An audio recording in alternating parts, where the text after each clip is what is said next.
Ya, assalamualaikum warahmatullahi wabarakatuh.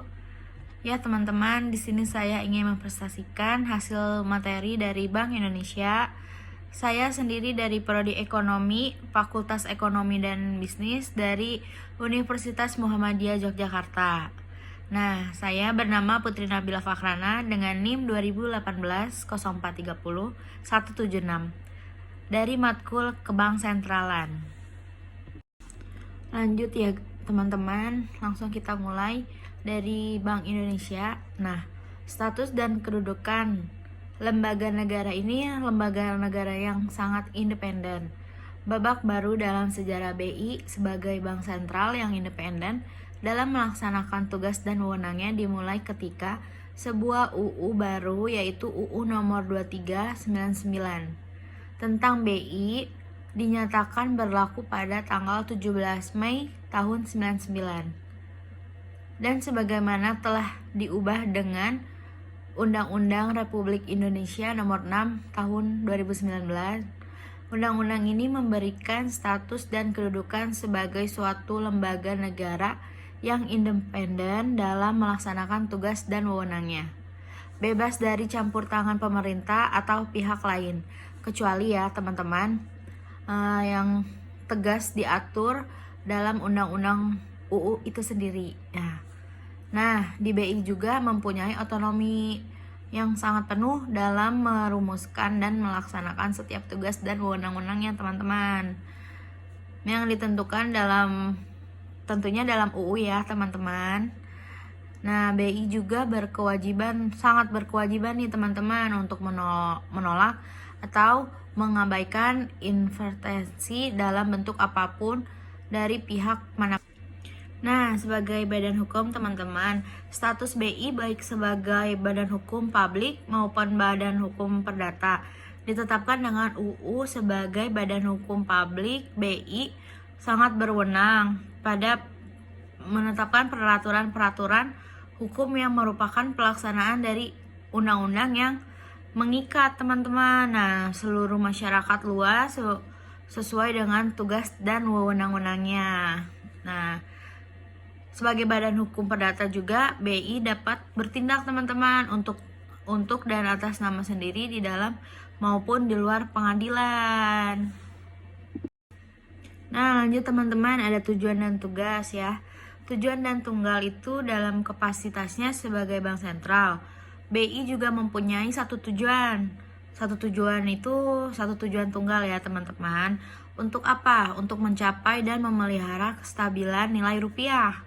Jadi kestabilan nilai rupiah ini tuh sangat mengandung dua aspek teman-teman, yaitu kestabilan nilai mata uang terhadap barang dan jasa, serta kestabilan terhadap mata uang negara lain ya, atau mata uang asing teman-teman.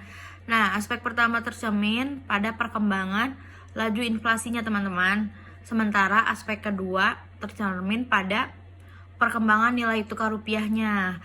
Pada mata uang negara lain, perumusan tujuan tunggal ini tuh dimaksudkan untuk apa teman-teman? Untuk memperjelas pastinya ya, memperjelas sasaran yang harus dicapai oleh BI. Nah, serta batas-batasnya itu tanggung jawabnya juga oleh BI. Dengan demikian itu kenapa? Karena agar tercapainya atau tidaknya tujuan Bank Indonesia ini kelak akan dapat diukur dengan mudah gitu teman-teman. Lanjut ya teman-teman, di sini ada 3 pilar utama. Nah, 3 pilar utama ini untuk mencapai tujuan tersebut BI didukung oleh 3 pilar yang merupakan 3 bidang tugasnya. Itu ada 3 ya teman-teman. Ketiga bidang tugas tersebut perlu diintegrasi agar apa teman-teman? Agar tujuan mencapai dan memelihara kestabilan nilai rupiah ya dapat dicapai secara efektif dan tentunya efisien. Nah, berikut ini ada tugas dan fungsi Bank Indonesia yang telah dituangkan dalam bentuk gambar berisi 3 pilar teman-teman. Nah, ada sejarah Bank Indonesia nih teman-teman. Jadi sejarah Bank Indonesia itu dari 1746 ya teman-teman. Nah, bank pertama di Nusantara yang berdiri untuk menunjang kegiatan perdagangan pada tahun 1746 adalah Bank Van Kouran ya. Itu adalah bank ini memiliki tugas untuk memberikan pinjaman teman-teman. Pinjamannya itu melalui emas, perhiasan, atau perak, dan barang-barang berharga lainnya tentunya. Nah, pada tahun 1752 teman-teman, Bank Van Koran ini disempurnakan menjadi De Bank Van Koran and Bank Van Liening ya.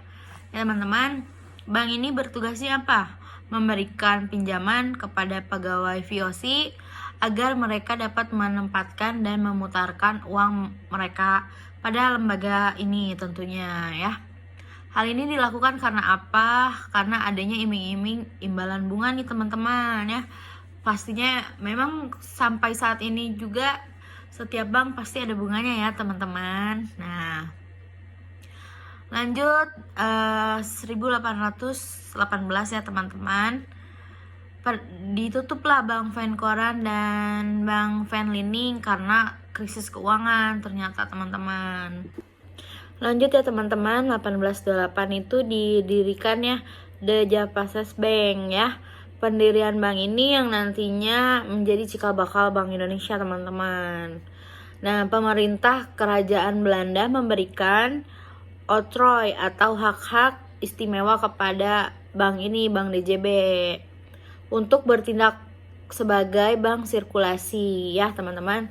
Sebagai bank sirkulasi itu kenapa teman-teman? Karena memiliki kewenangan untuk mencetak dan mengedarkan uang gulden di wilayah Hindia Belanda teman-teman. Nah, oktrooi sendiri berperiodik diperpanjang setiap 10 tahun sekali teman-teman. Nah, secara keseluruhan DJB ini telah melakukan 7 kali masa perpanjang oktrooi teman-teman ya. De Japanese Bank ini merupakan bank yang sirkulasi pertama di Asia teman-teman. Lanjut ya teman-teman, di sini ada transformasi Bank Indonesia ya. Mengapa BI bertransformasi sih teman-teman? Nah, karena Bank Indonesia memiliki cita-cita jangka panjang yang hendak diwujudkan atau dikenal dengan sebutan visi selain visi ya teman-teman. Elemen ini penting lainnya adalah misi. Misi itu menentukan batas dan maksud dari aktivitas untuk mewujudkan visi-visinya itu sendiri teman-teman ya. Nah, di tengah lingkungan strategis yang dinamis untuk mencapai visi Bank Indonesia, yaitu menjadi bank sentral digital teman-teman, digital terdepan ya. Karena apa? Zaman sekarang zaman milenial ya teman-teman ya, apa-apa serba gampang ya. Kita mau makan juga udah ada Tetot, ada GoFood dan lain-lain ya teman-teman ya. Dan perekonomian nasional dan terbaik di antara negara emerging market teman-teman ya. Untuk Indonesia maju tentunya. Lanjut teman-teman ya, ada arah strategis ya. Ada 7 insight kepemimpinan dalam melaksanakan transformasi Bank Indonesia teman-teman ya.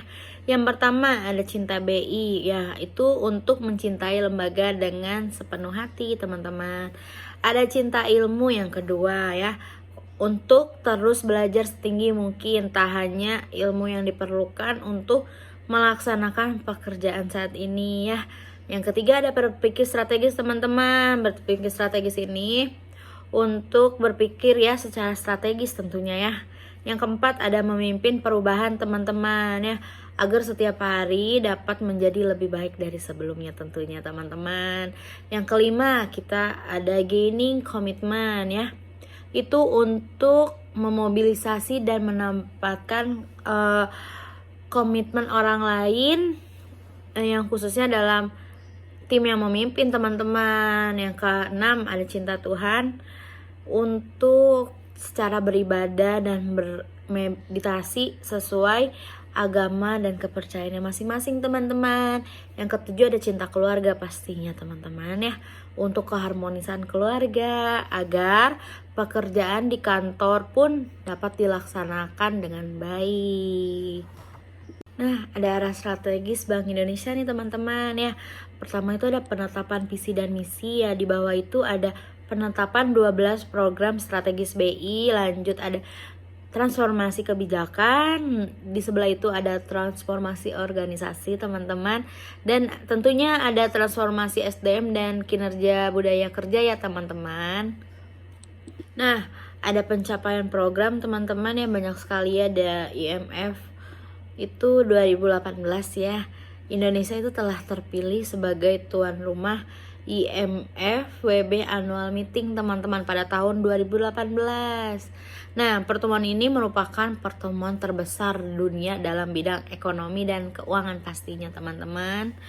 Lanjut ada sistem informasi monitoring devisa integrasi seketika ya teman-teman, atau bisa disingkat dengan SIMODIS ya, menjadi salah satu langkah pengaturan kebijakan devisa hasil ekspor ya teman-teman, yang mana mengintegrasikan informasi ekspor dan impor tentunya ya teman-teman. Nah teman-teman, jika teman-teman ingin bergabung dalam prodi kami yaitu prodi ilmu ekonomi, atau ada kelas internya yaitu kelas IPF, teman-teman bisa bergabung dengan kami ya. Kami sangat menunggu kehadiran teman-teman. Oh iya teman-teman, prodi kami itu akreditasinya A ya teman-teman, dan dosen-dosennya itu sangat humble, baik-baik ya teman-teman. Teman-teman bisa bergabung melalui website ilmu ekonomi atau melalui Instagram, melalui nomor telepon yang tertera ya teman-teman. Terima kasih teman-teman. Mohon maaf bila ada salah kata. Assalamualaikum warahmatullahi wabarakatuh.